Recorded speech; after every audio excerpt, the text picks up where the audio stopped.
ধৈর্য ধরে চুপ করে থাকে, আল্লাহ সময় মতো ফেরেশতা দিয়ে উত্তর দিয়ে দেয়। আপনার পক্ষে যদি ফেরেশতা কথা বলার সুযোগ থাকে, নিবেন না কেন? যান না, শুয়ে বাঁচবেন আর কয়দিন? মানুষ বাঁচে কয়দিন? মানুষ বাঁচে কয়দিন? থাকুক না সে ভালো জায়গা নিয়ে, ভালো থাকলে থাকুক।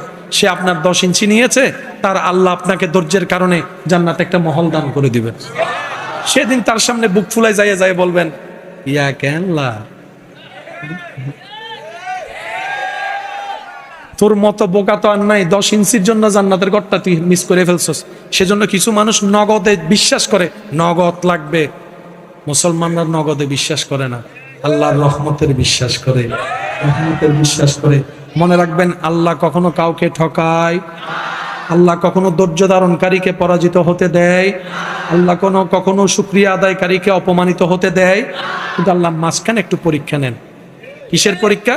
আমার বান্দা আমার থাকে নাকি থাকে না, আমার পক্ষে থাকে নাকি থাকে না, আমার দিকে তাকায় থাকে নাকি থাকে না, আমি কষ্ট দিলে কোনো আমাকে ছেড়ে চলে যাচ্ছে কিনা, এইটা একটু আল্লাহ দেখে।